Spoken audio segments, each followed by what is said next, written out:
Yeah, today we're going to talk about how to deal with negative criticism. I thought this was an interesting topic to kind of go over and explore, and even do, doing a little bit of research myself and just kind of learning more about it, because it's one of those things I think we're all impacted by.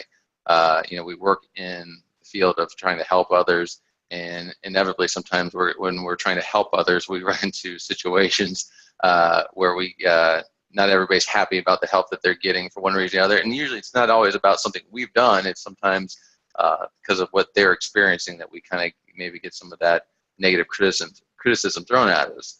And sometimes it is something that we've erred, but people's response to that error is probably more extreme than really what the situation called for. So the question is, how do we deal with that when we run into it? So as we kind of move through this presentation, I'm going to have a couple of different areas of discussion points that we're going to talk about.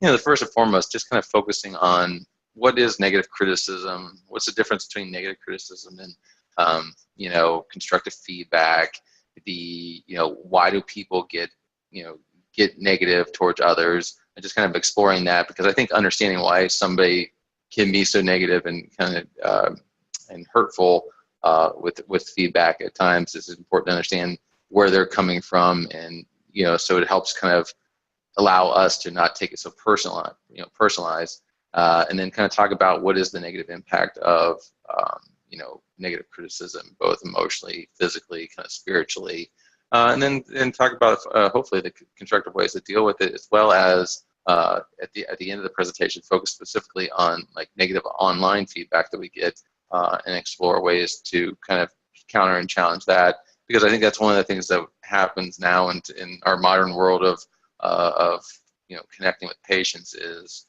social media exists, and people definitely share their opinions about things, and especially with family physicians, I'm sure that I've worked with enough that know that the impact of a Facebook page can have a real kind of can really challenge getting new clients because of some patient that may have had either a bad experience or perceived bad experience, and put some negative feedback online. In fact, we worked with a couple of physicians that have had that struggle. So just kind of moving first and foremost into this is just kind of talking about what is negative criticism. And as you see, negative criticism is kind of marked by just these kind of negative experiences, hostility, withdrawal, pessimism. It's there designed to not be constructive, but kind of deconstruct the person who's trying to help the other person. Like, I've done this thing, I've tried to provide the service, and the feedback I'm getting is to try to hurt or demoralize me into some way. Typically, it's meant to be hurtful. When somebody gives negative criticism, in a way, it's meant to be hurtful. It's meant to discourage. And one of the things that's really challenging about negative criticism is it oftentimes isn't, and maybe it's conscious and maybe it's unconscious, but the really design it sometimes is to stop the person from trying to continue to do what they're doing, or to re-explore what they're doing. It is kind of designed to stop them and to shut them down, and to almost make it so they will stop doing what it is that they're providing. And in this case, is service and help to others. Like, I'm going to be so critical, I'm going to hurt you in a way that try to shut down, either externally or internally, your willingness to kind of continue to help people. There's nothing that's kind of about negative criticism is designed to help improve or help grow. It's there specifically to shame and to hurt. And so negative criticism is completely different than what we know about what is constructive feedback, which we'll kind of talk about in just a second. But why would somebody, get to that place where they want to be hurtful and kind of shut somebody down, or cause like this negative impact on somebody, particularly as we were talking about earlier, like online, where it could impact somebody's business and livelihood? A lot of times people are struggling with their own emotional or even physical issues that are kind of distracting them to kind of create that, put them in that place that they are kind of destructive towards other. If people are hurting, emotionally, physically, hurt usually leads with frustration, anger, sadness, irritation, all these kind of negative feelings, and negative feelings tend to be something that we don't like to hold on to. And when we're kind of building inside, we try to find ways to burst them out. Now, we have healthy ways, obviously, to deal with those kind of things, right? We could exercise and you eat better, get better sleep, get around other people, don't isolate. But obviously, when people are struggling emotionally, they tend to get in a place where they aren't doing that, they're isolated, and one of the ways to get their voice out is to be emotionally hurtful to others. And so that is sometimes what happens. And right, you're in a position where you're helping people that are sick. And if they don't feel like they're getting the response, or it's not working the way that they would hope it would be, or they had expectations that were, not, equal to what the actual reality of the situation was, they can definitely sometimes explode into kind of an emotional outburst because of their own challenges. And a lot of times the people that struggle with negative feedback or give negative criticism is that they aren't really honed with their communication skills. They may be lacking emotional awareness. I mean, I think that's one of the things that sometimes we can all be guilty of, is not being emotionally aware of the surrounding, what's going on with somebody, and kind of not give the appropriate feedback because we're not in tune to what the other person is experiencing. And that would be definitely a case for somebody that's having some emotional or physical pain. Sometimes they're defending somebody else, trying to protect somebody that they care about, that they feel like was harmed, and they either speak out for them because that person doesn't do it, or they are so hurt because of the hurt that they feel, or what they see the loved one going through, that they act out on that. And a lot of times it comes from just insecurity. People struggle with negative feedback, negative criticism, because they struggle with how they feel about themselves and what is going on. So I just kind of again, just trying to get that brief overview. What is that negative criticism, and why do people put it out there? The other side of the coin is the constructive feedback, which I think everybody probably hears at some point, either been given constructive feedback or have had times where they've had to give constructive feedback to a coworker or partner, another employee, or even family member or peer. And constructive feedback is that thing that is designed to help somebody grow. Like, somebody is trying something and making effort. There's things that weren't quite right about it, but I'm going to kind of come in there and I'm going to try to provide them some insight. Part of constructive feedback is focusing on things that went well, and then taking the things that you can grow from, and kind of focusing on potential ways that they can be resolved. I mean, constructive feedback comes with solution. It's action oriented. It's about motivating. It's being respectful, clear, honest. These things that are important qualities when we're trying to give somebody the opportunity to grow. So we can be, in a sense, critical of somebody, but in a way that we do it that helps them grow. It helps them know that they're valued, helps them know that they have strengths, that they have places they can work from, and moving forward. Whereas negative criticism doesn't look at any of the strengths and is there to put down, to devalue, demoralize, and not encourage, and discourage, continuation of effort. And I think that's where we kind of talk about in this presentation. That's the big difference of devaluing and valuing. Negative criticism is designed to be malicious and discouraging, where constructive criticism is designed to be helpful and productive, and ultimately encourage the person, to succeed. And that is really where it's at. When somebody's giving negative criticism, they're basically sending the message of, I'm devaluing what you do and the service and the help that you're trying to provide. As when you give constructive feedback, it is, think that what you do is important, and I want to help you give the tools to be better. And so I think it's important that we just, briefly kind of go over that again, because sometimes one of the challenges when we talk about feedback and we talk about criticism is that if we get stuck into the hurtfulness of negative criticism, even when somebody's trying to be constructive and give us helpful feedback, we can sometimes, if we're in a bad place or we're personalizing some of the negative criticism, can't even hear when we're being helped. And that can be a real challenge. So what we're trying to do is make sure we know the difference just about those two things, because you can give feedback in a way that helps somebody grow and gets to the next place without being hurtful or devaluing or discouraging.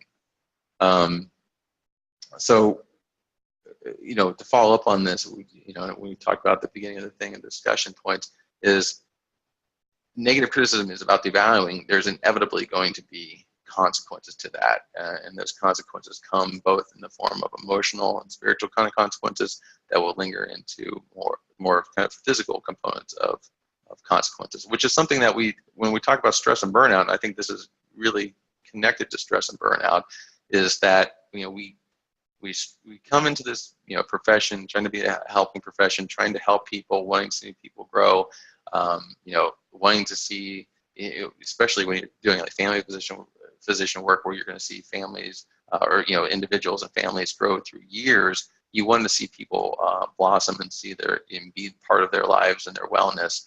I kind of just lost myself for a second. That when we get into the negative criticism, we get the feedback, we lose some of that motivation. And so what we want to do is kind of understand, there is going to be consequences to this negative criticism that will hurt that wanting and desire to help others. So what are some of the negative criticism or consequences, right? It humiliates, it demotivates, it squashes, as we talked about earlier, that desire to do something new. I think a really big one is that it can alienate and isolate people, which is, I think, really one of the bigger concerns. And as I was saying, with stress and burnout, I think that's a huge symptom of that when we're struggling, we tend to shy away from help than go towards it. And getting negative feedback, that pulls us away further, and we tend not to be able to hear when people are there trying to help us and support us. Hits all those kind of bad feelings of anger, worthlessness, being unloved, being undeserved, being devalued, and it decreases, self-esteem. And so those are all these things. And if we know, as you guys know, as physicians, if we're emotionally struggling, it's inevitable it's going to have impact on our physical well-being. If we feel, or if we're struggling with self-esteem, feeling devalued, feeling humiliated, we're going to be in places where we're going to not want to wake up to go to work. We're going to sleep in more. We're going to probably at times maybe just feel like not give our 100%, maybe call off more days. And so that negative feedback can really have an impact not only onto what's internally happening, but externally happening as well. So again, just kind of reviewing, there's a negative criticism, what it does, the challenges of it, and the impact of it. But then the question is, and what we're doing this presentation on, is how do we combat negative criticism? So I'm going to show a bit of a longer clip from a TED Talk from Brene Brown that talks a little bit about her own personal experience in having to deal with negative criticism, which I thought, it's about 5 minutes long. It's a little longer than I like to usually do videos, but I thought it was such a good little segment story that I thought it was good to kind of show the whole component of this, just to kind of get that full impact of how she's challenged and combated. And I think it's got a really kind of positive message at the end. So I want to tell you about something that changed my life as a creative person. And it's a quote from Theodore Roosevelt, and it has completely, I know it sounds cheesy and cliche to think a quote can change your life, but sometimes when you hear something, when you need to hear it and you're ready to hear it, something shifts inside of you. And so my story is that I am a researcher, and I never thought I would have a big public career. And so I did a TED Talk that went very viral. And in the wake of that, I was kind of everywhere for a couple of months, on every CNN.com, NPR. It was everywhere, and something I wasn't used to. And the marching orders from my therapist and my husband were, do not read the comments online. So I read all the comments online.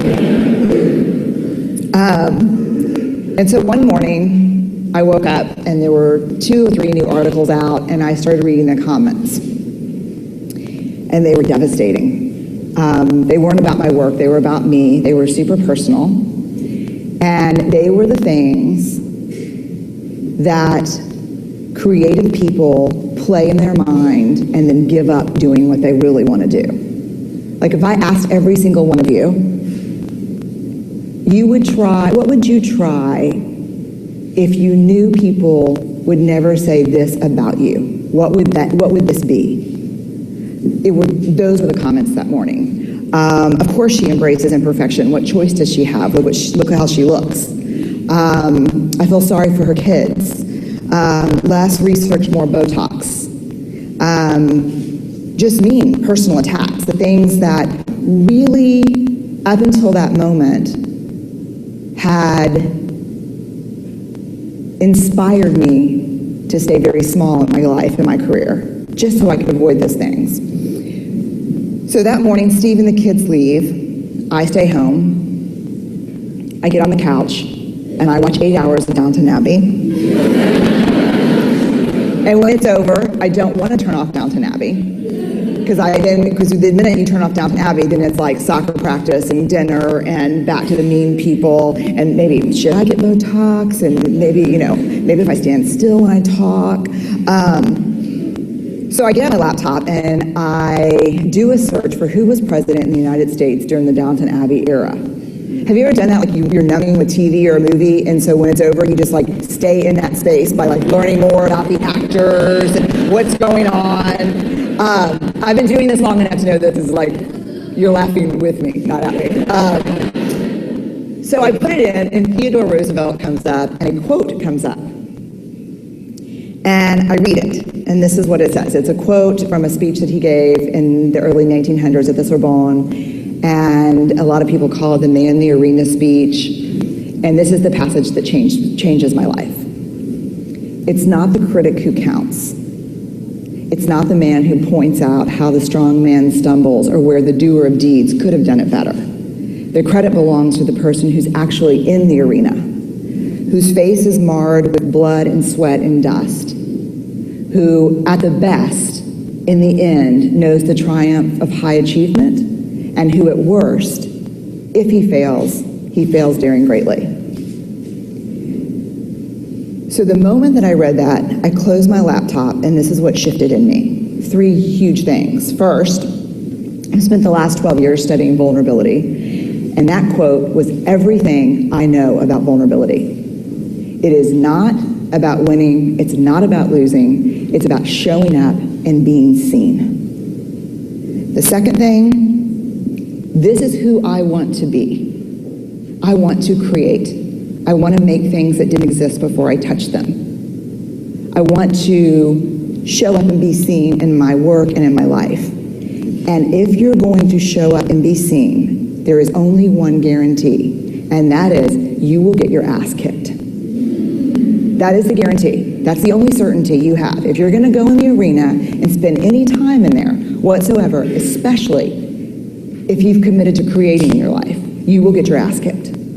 So you have to decide at that moment, I think for all of us, if courage is a value that we hold, this is a consequence. You can't avoid it.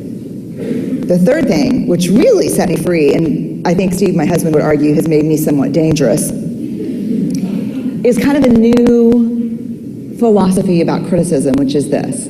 If you're not in the arena also getting your ass kicked, I'm not interested in your feedback. Period. That's it. No. So I just thought that's just a fun little video talking about that, and I thought it was great that kind of, when she shares her own personal experience, kind of just struggling with negative feedback and, being a professional and being out there in that public, having to deal with this stuff, and then, hearing these critiques. And I think that's one of the challenges when we talk about negative criticism is that they can be very personal, and they can be challenging. And like as she described it can set you off to trying to shut you down. And she described the things that we were talking about earlier, like let it affect me so much that I physically don't want to get up and do things. But I like the end message there of like the idea of dealing with this is that, showing up, being seen, being active, and remembering if I'm taking a risk, I'm going out there, I'm working hard for people, and if people aren't there trying to help and be part, I can't let that bug me. I have to keep going at it.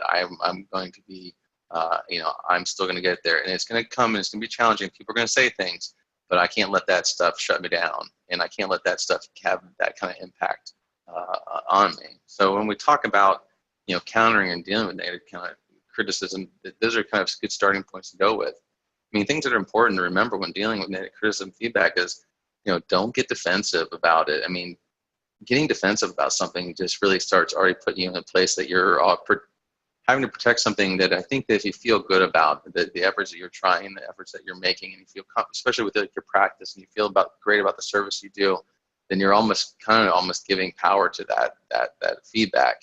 And so try not to get too defensive about things. Don't over apologize. I think it's appropriate to say you're sorry or things like that when it's necessary, but don't over apologize. Sometimes people, when they hear negative criticism feedback and start living in it, to start over apologizing for it, and then giving that negative criticism power over you, as compared, especially if it doesn't seem appropriate to, that feedback isn't appropriate to actually what the experience or the situation was. Don't react on impulse. I think that's the thing about it. When you see something that's negative, I think the first thing is to kind of react to it and try to pull back and kind of process and say, is this even rational to what the situation was, or or my emotions I'm having rational to the situation that was there. Don't miss the opportunity to clarify, especially when somebody's, and we'll talk about specifically how we address kind of things online, how to kind of get clarity, but make sure that you understand, is this the message that you're saying to me? Because this is how I'm hearing it, kind of situation, especially if you're talking to a patient directly. And hopefully don't dwell on it. Don't let it consume too much free space in your head. I mean, the rash there, it's a challenge, because I know from my own personal experience, I perform and produce music. I can put records out there and receive feedback, and I can put something out where I get, send it to 15 reviewers, and 13 of them say positive things about it, but 2 of them say negative. I can probably quote the lines verbatim about what they thought was terrible, and miss out on the things that were positive. So I got to not dwell too much on the negative. There's stuff maybe there for me to grow from or to consider if it makes sense, but I can't dwell on it and let it preoccupy me. Try to avoid tussles with people. Try to avoid getting in situations where it becomes arguments and into bigger situations. Ignore when you can. If it's something that's just not rational, don't give it power that it doesn't deserve.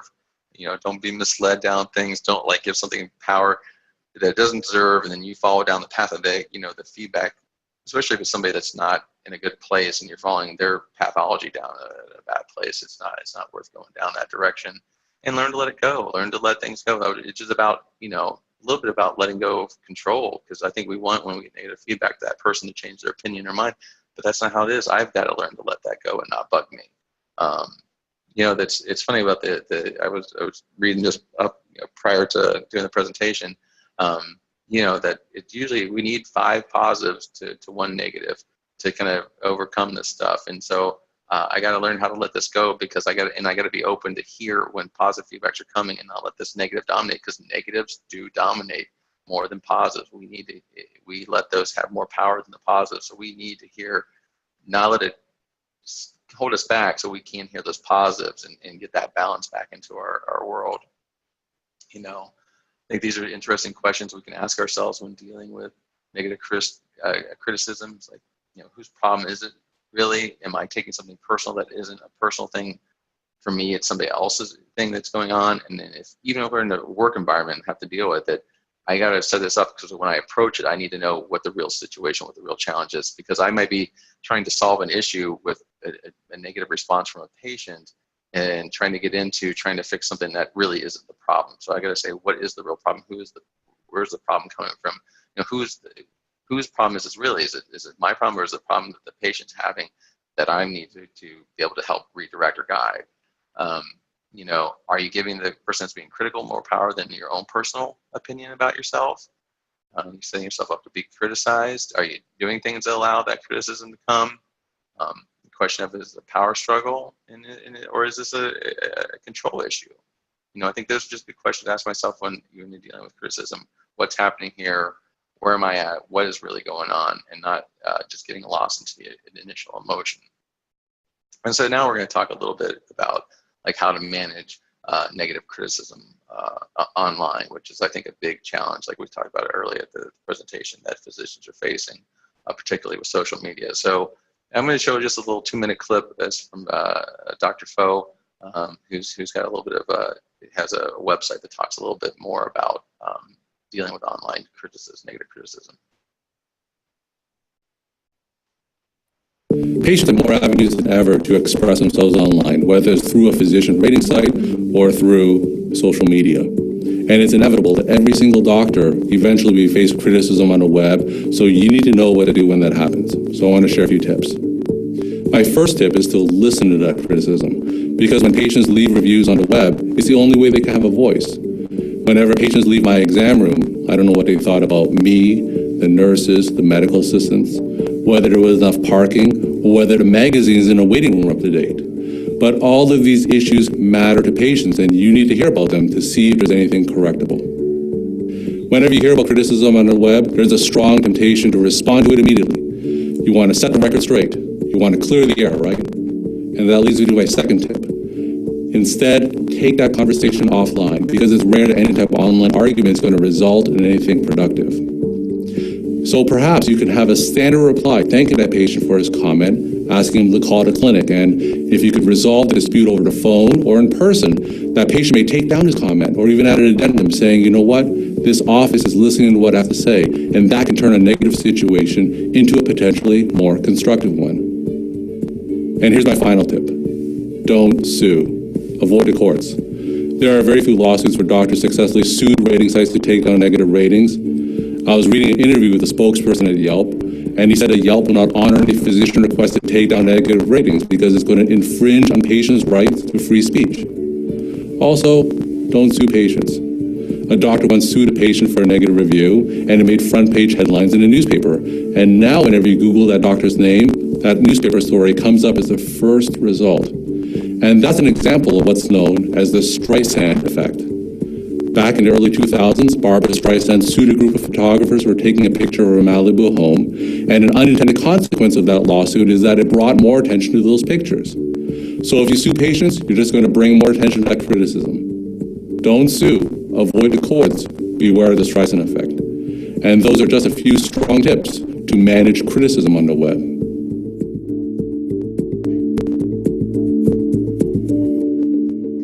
There's some other additional contact, and I'll actually have at the end when I get resources if you want to kind of explore the Dr. Fo's website about some of the just kind of those tips of dealing with negative criticism. But I thought the first point you talked about, especially with the online stuff, is, you know, the first thing that's important is to listen. Like, people are trying to give feedback. Now, sometimes it is coming from a completely critical negative place, and there's not much to get there, but sometimes there's some stuff that can be pulled from it. And so listen to if there is anything that can be done or can grow from it. And I think that's important. I think that is one of the things that we're going to talk about on the next page, is that it's helpful that the patients know that they're listened to. And then also the second thing is trying to avoid that kind of impulsive response. On the next page, we'll talk about it. I think it's important that we do respond to something, but not in an impulsive way. And as he kind of described, pulling it away from that kind of the online environment, pulling it to a more personal thing. So, you know, these kind of tips of like, don't delete, don't try to like hide or run away.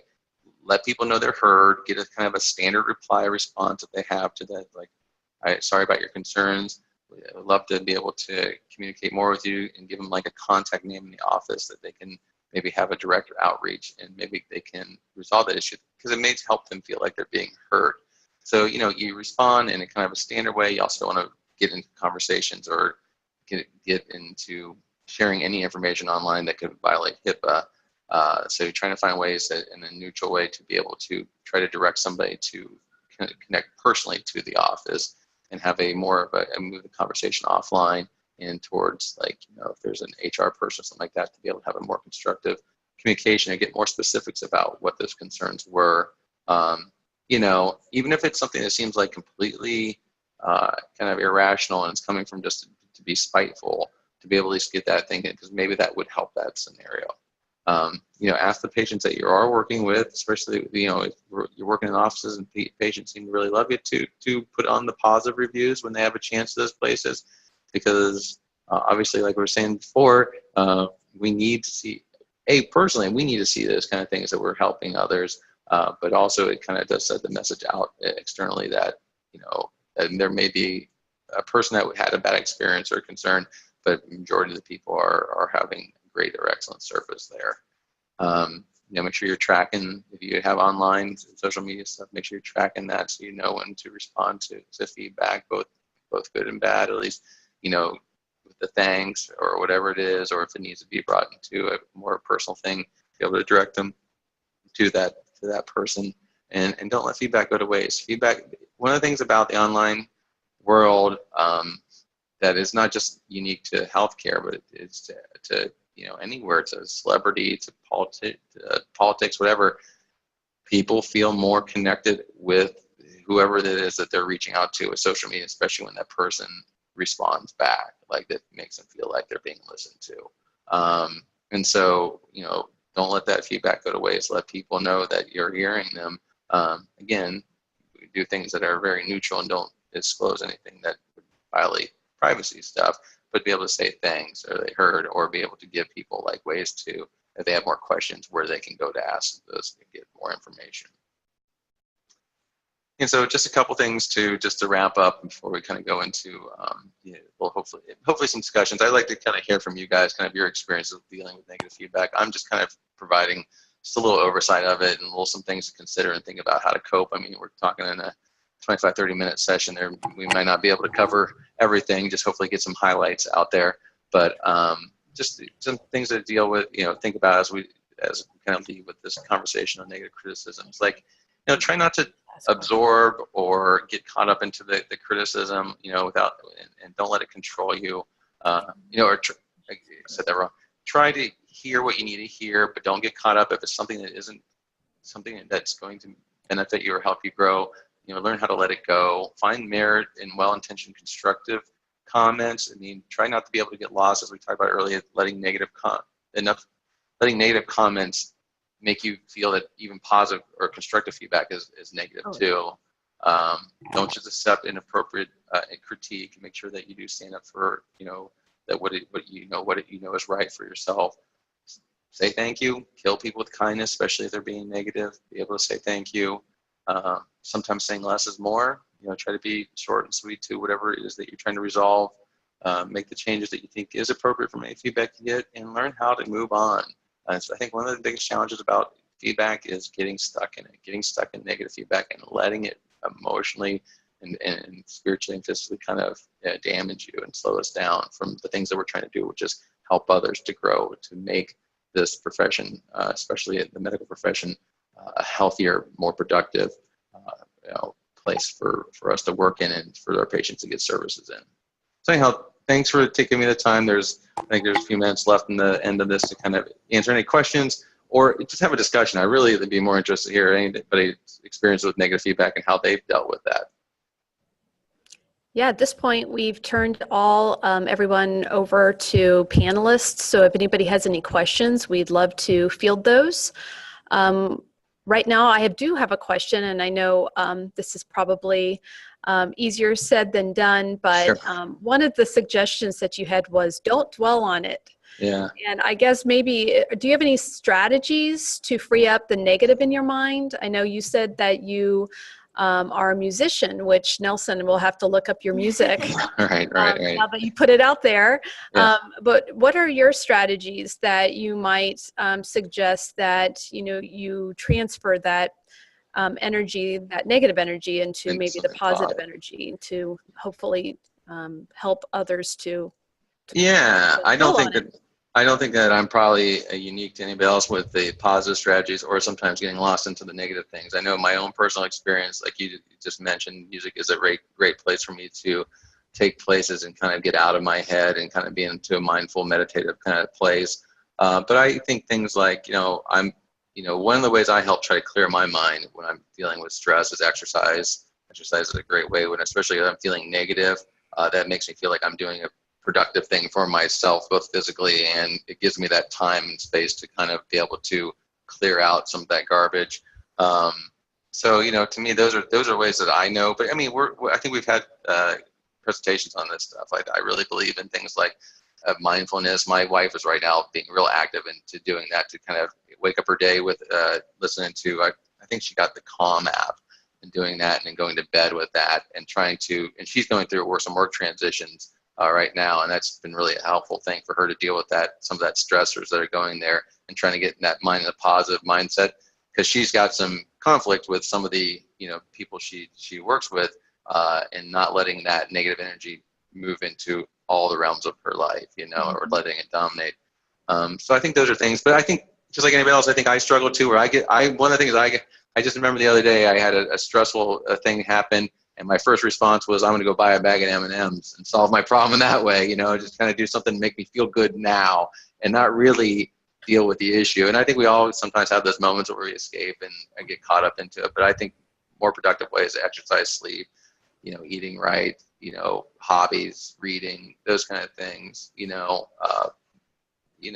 peers. I think the biggest thing that maybe what we struggle with when we deal with this is, I think in the health field, we tend to think that we should have the answers for everybody and all the problems, and not ask for help, and bringing more people in to help support us and not isolate and alienate. But I don't know if that helps. I mean, you know, it's tough. It's tough. I mean, like I said, the 5-to-1 ratio. We hold on to negatives a lot more than we do positives. That's why maybe that's why we need others around to help give us those positives, so we don't get overwhelmed by those negatives. Mm-hmm. No, that's a great answer. Chocolate and friendship. I think that's yes, right. That's how we're concluded on that. Yeah. Well, are there any other questions for Nelson before we sign off for the day? Well, if not, thank you, Nelson, for leading our session today and providing such valuable insight into our session. And we really appreciate our physician participants. And we thank you for participating in today's Wellness Wednesday series.